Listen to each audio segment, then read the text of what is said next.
زمانے میں شیطان نے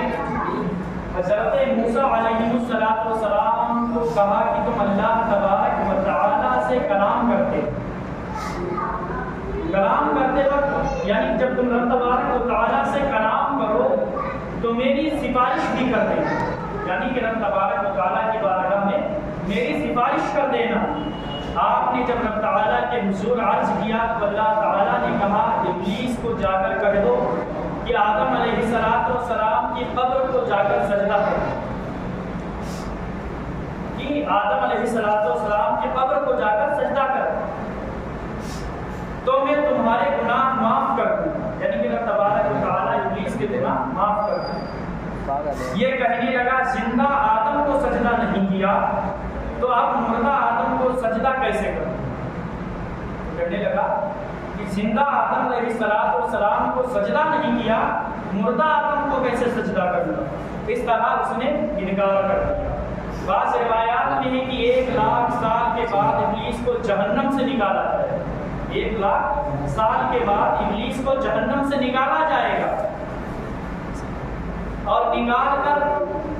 آدم علیہ السلام کو جنت سے نکال کر پھر اسے کہا جائے گا کہ آدم علیہ السلام کو سجدہ کر، لیکن یہ انکار کر دے گا، اسے پھر جہنم کی آگ میں ڈال دیا جائے گا۔ نبی کو اس دنیا سے رخصت ہونے کے بعد قبر کی زندگی میں سب سے پہلے مردہ کہنے والا، یعنی کہ قبر کی زندگی میں سب سے پہلے مردہ کہنے والا نبی کو شیطان لعین تھا، یعنی کہ شیطان لعین نے سب سے پہلے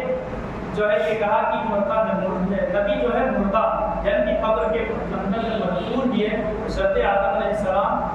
تو شیطان سے کہا گیا کہ حضرت آدم علیہ السلام کے قبر پر جا کر سجدہ کرو، تو اس نے کہا کہ میں نے زندہ کو نہیں سجدہ کیا، یعنی کہ زندہ آدم علیہ السلام کو تو مر چکے ہیں، تو اس نے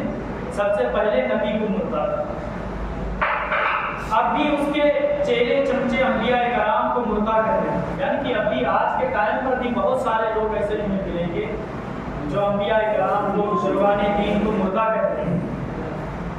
اور جو کام باپ کرے اس کی اولاد وہی کام کرے، تو کوئی خاص تعجب کی بات نہیں ہے، وہ حقیقی اولاد ہو یا مانوی اولاد۔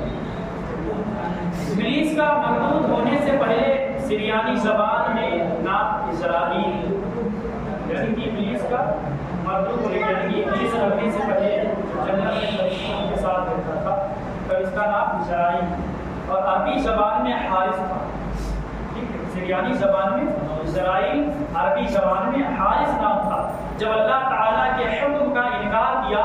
تو ابلیس نام ہوا، جس کا معنی ہے خیر سے دور ہو جانا، یعنی کہ اچھے کام سے دور ہو جانا، بھٹک جانا، اور اللہ کی رحمت سے نا امید ہونا۔ اسے شیطان بھی کہا گیا، اگر اس کا شکل ہو تو معنی ہوگا حق سے دور ہونے والا، یعنی کہ حق سے دور ہو گیا۔ اگر وہ شیطان سے محفوظ ہے تو معنی ہوگا ہلاک ہونے والا اور جل جانے والا۔ جب حضرت آدم علیہ السلام کو فرشتوں نے سجدہ کیا اور ابلیس انکار و تکبر کی وجہ سے مردود ہو گیا،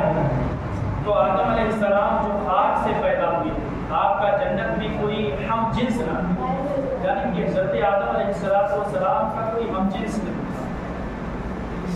کیونکہ فرشتے الہدہ جنس تھے، فرشتے الہدہ یعنی کہ نور کے، فرشتے نور سے تھے، حضرت آدم علیہ السلام خاک سے پیدا ہوئے، یعنی مٹی سے ہوئے۔ اس لیے اللہ تعالیٰ نے آپ پر نیند کو مسلط کیا، پھر آپ کی بائیں پسلی سے حضرت حوا کو پیدا کیا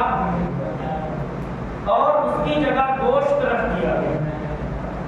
یعنی کہ بائیں پسلی سے حضرت حوا کو پیدا کیا گیا، اس کی جگہ پر اللہ تبارک و تعالیٰ نے گوشت رکھ دیا۔ جب آپ بیدار ہوئے تو آپ نے اپنے سر کے پاس حضرت حوا کو بیٹھے ہوئے پائے، حضرت حوا یعنی کہ ہم سب کی ماں بیٹھے ہوئے پائے، پوچھا کہ کون ہو؟